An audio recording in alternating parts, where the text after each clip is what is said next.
नमस्कार।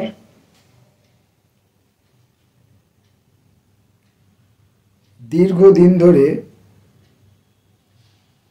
अनेक कविर कविता पढ़ছি। कविता पढ़ছি केमन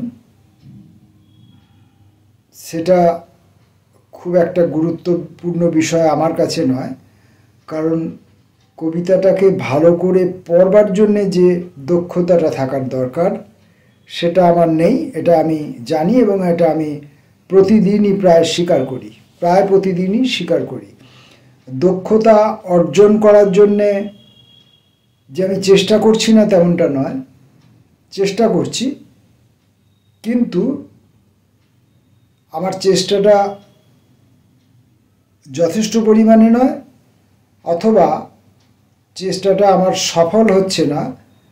আমার ব্যক্তিগত যে দক্ষতা, ব্যক্তিগত যে আমার পারদর্শিতা, এটার যে সীমা, সেই সীমার জন্যে। কারণ আমি একটু এটা সহজ করে যদি বলি যে আমি কোনো গাছ বসালাম, আমি কোনো চাষ করলাম, তা আমি যখন কোনো গাছ বসাচ্ছি সেই গাছটিকে হয় আমাকে তাকে প্রকৃতির উপরে ছেড়ে দিতে হবে, প্রকৃতি তার জন্য যাবতীয় আয়োজন করে রেখেছে, প্রকৃতি তাকে ঠিক তার প্রয়োজনীয় খাদ্যগুণ, প্রতিষেধক ক্ষমতা এ সমস্ত দিয়ে প্রকৃতি তাকে বড় করে নেবে। অথবা আমি যদি কৃষকের দায়িত্ব নিয়ে আমি যদি প্রকৃতির কাছ থেকে খানিকটা দায়িত্ব নিজে কাঁধে তুলে নিই, তাহলে আমাকে সেই গাছটির জন্যে প্রয়োজনীয় খাদ্য, আলো, জল, বাতাস এবং তার চারপাশের যে ফাঁকা জায়গা, তার চারপাশের পরিবেশ,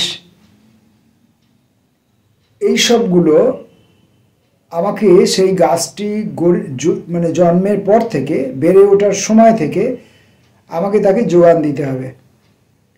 যদি আমি সেগুলো শুরু থেকে যোগান দিই, তাহলে গাছটি যথাযথ যেমনটা আমি চাইছি বা প্রকৃতি যেমনটা করে, হয়তো ততটা পারবো না, কারণ প্রকৃতির দক্ষতা কখনোই কোনো মানুষ অর্জন করতে পারে না।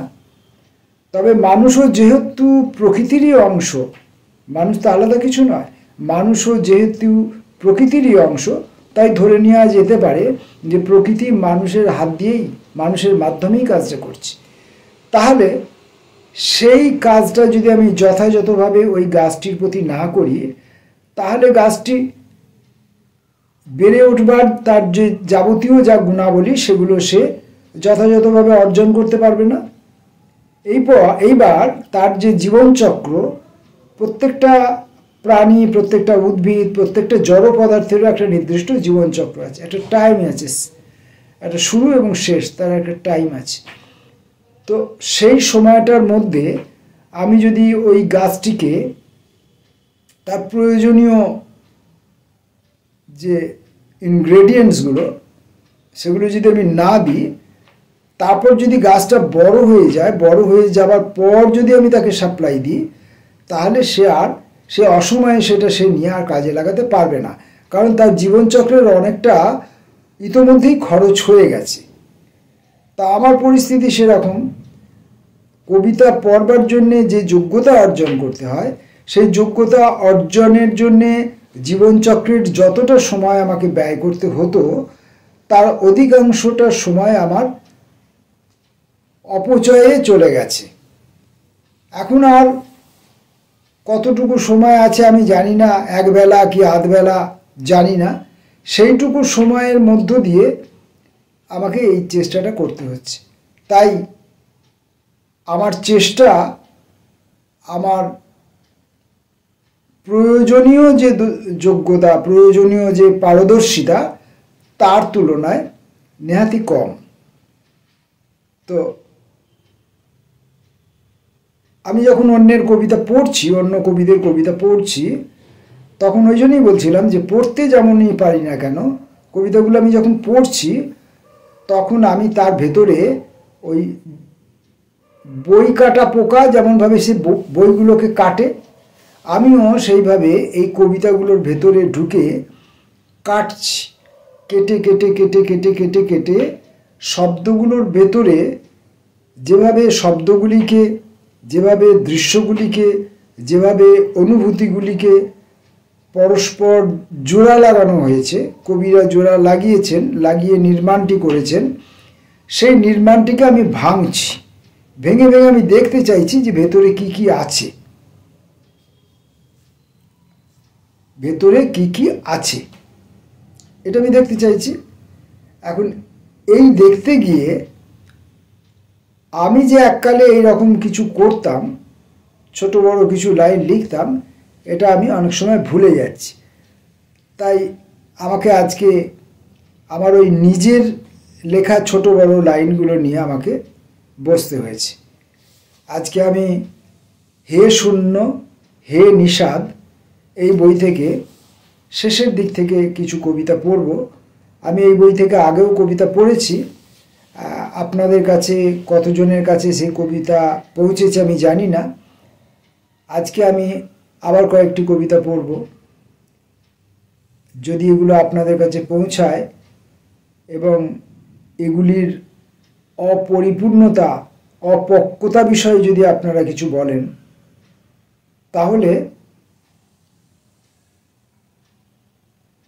হয়তো আমি খানিকটা গাইডেন্স পেতে পারি।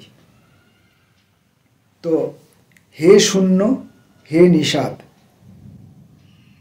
এই আমার কবিতা বইটির নাম। এখান থেকে মানে তথাকথিত কবিতা, কারণ আমি নিজের লেখাকে নিজে কবিতা বলতে আমার একটু কুণ্ঠা হয়, একটু ভয় হয়।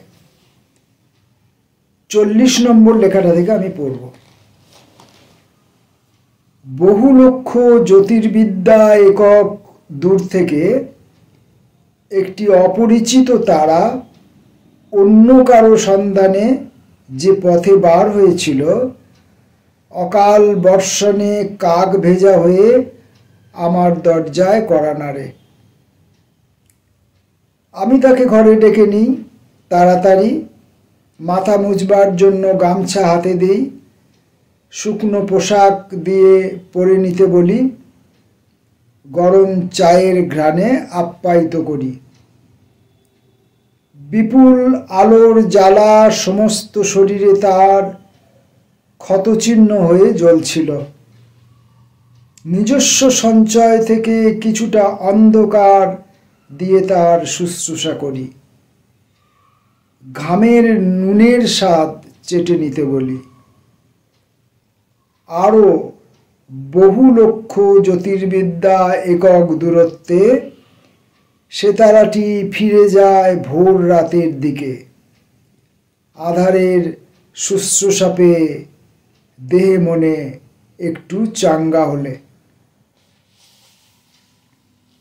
অন্ধকার দিয়ে আমি তার চিকিৎসা করেছিলাম, কারণ সে বিপুল পরিমাণ আলোয় ক্ষতবিক্ষত হয়ে আছে। 41 নম্বর। পৃথিবী ঘরের দরজা পার হয়ে বাইরে আসি, শূন্য পথে যাত্রা করি, আকাশ গঙ্গায় স্নান করি, ছুটে যাই ভার্গ ক্লাস্টারে কুমারী কন্যার কাছে। তৃষ্ণার কাতরতা আমার দৌড়কে করে দ্রুততম, আলো তাকে ধরতে চেয়ে পিছু পিছু আসে। আউশ চাষের মাঠ, বিশ্বাস রাখো সে কন্যাকে তোমার উঠোনে এনে তুলব, বাসনায় তোমার সংসার যেন ভরে ওঠে অরোরা প্লাবনে।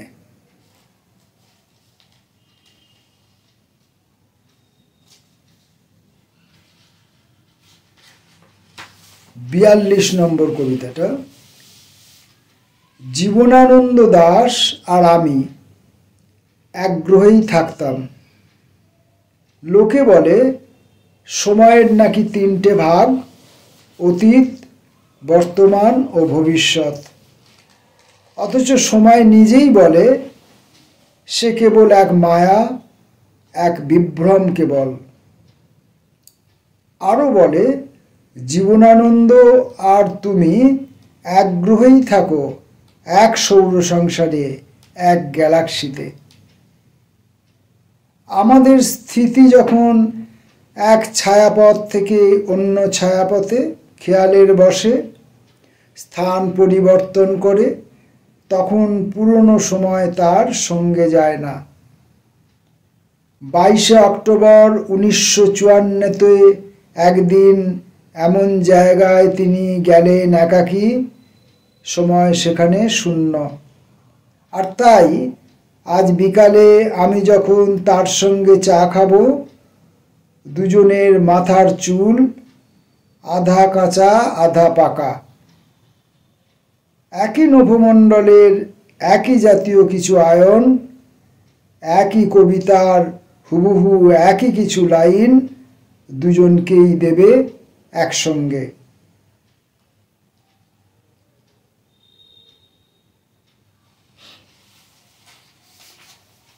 তেতাল্লিশ নম্বর।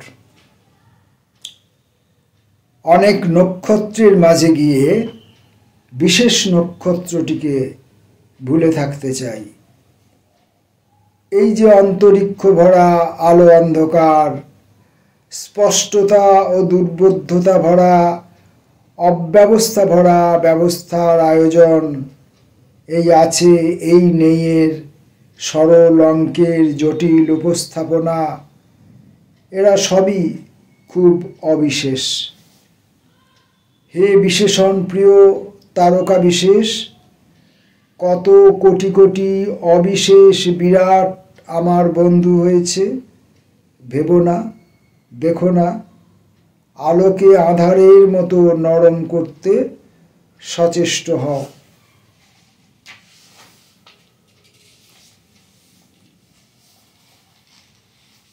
চুয়াল্লিশ নম্বর। একটি গ্রহই শুধু আমার দৃষ্টিকে ব্রহ্মাণ্ড দেখার ক্ষেত্রে বঞ্চিত করে, একটি গ্রহই। আমি তার রূপে, লাবণ্যে, সুগন্ধে ততটা মৌমাছি নই। আমার শরীরে ও ঘিলুতে যতটা অবশ আছি, বারংবার কোটি কোটি বার তার বর্ণালী মতিচ্ছন্ন দেখে। একটা কালো দৈত্যের মুখে নিজেকে সে ছুঁড়ে দেয় বারবার, বারবার হয়ে আসে, বার হয়ে আসে। কোন অজানা সফেদ দাঁত দিয়ে সব কালো ধুয়ে মুছে? গ্রহটির নাম, পরিচয়, পরিবার সম্পর্কে আমি কিছুই জানি না। দেখি আর অনুভব করি প্রেমের ভাইরাস খুব সক্রিয় হয়ে উঠছে রসায়নাগারে। 45 নম্বর। অহংকার ছড়িয়ে রেখেছে কসমস, কোথাও পাথর, কোথাও গ্যাস, কোথাও বুদবুদ, কোথাও বা নিছকই পরিচয়বিহীন শূন্যতা। প্রেম নেই, কাম নেই, ঘাম নেই। অনর্থক দিমাগ তার ফুৎকারে উড়িয়ে ফিরেছি তোমার এই জলের সংসারে। প্রজাপতি একদিন মৃদু নেড়েছিল তার ডানা, বাতাসে সামান্য একটু কম্পন হয়েছিল বুঝি। সমগ্র ব্রহ্মাণ্ড কাঁপছে সেই অভিঘাতে অবিরাম। সে কখনো তোমার এই জাদুময় স্তন দেখেনি দু চোখে, কল্পনার কৌশলও শেখেনি কখনো। সে নেহাত সামান্য এক অতিদিন ব্রহ্মাণ্ড কেবল।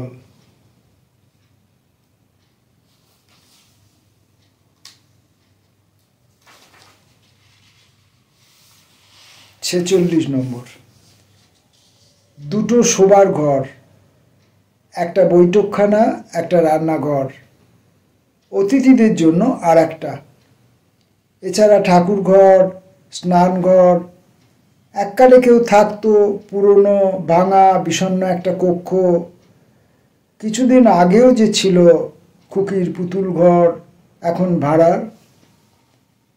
এই বাড়ি থেকে বার হলাম একদিন, যেখানে গেলাম সেটাও একটা বাড়ি, একই রকম। সেখান থেকেও বার হয়ে অন্যত্র গেলাম, সেও অন্য আর একটা বাড়ি, একই হুবহু। দুটো আয়না কি মুখোমুখি রেখেছে কেউ? ওই এক্সতম বাড়িটির সদর দরজাতেও দেখতে পাচ্ছি তোমার কপালের একই রকম উজ্জ্বল টিপ।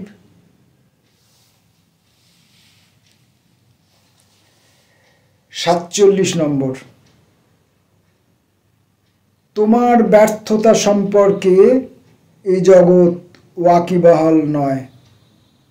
তারা আলফা বিটা নিয়ে ব্যস্ত আছে, ম্যাটার অ্যান্টিম্যাটার নিয়ে, ইউনিক ও মাল্টি নিয়ে তারা চিন্তিত। শুকনো কাঠের দেহ যত্ন করে খেত যে ঘুণ পোকা, শীতের বাজার থেকে তারা এখন ঘুমের পোশাক কিনেছে। প্লাজমা রসে গান লিখতে চেয়েছিল যে লোকটা, তুষার চাদর হয়ে তাকে ঢেকে ফেলল সেই ঘুণ জনগণ। তুমি নির্বিকার, এ তোমার ব্যর্থতা হতে পারে। পদার্থবিদ্যার সেরা গবেষণাগুলো সে খবর রাখে না, আর তাই তুমি বিষয়ক পদগুলো কবিতার লাইনে জায়গা পাচ্ছে না কোথাও।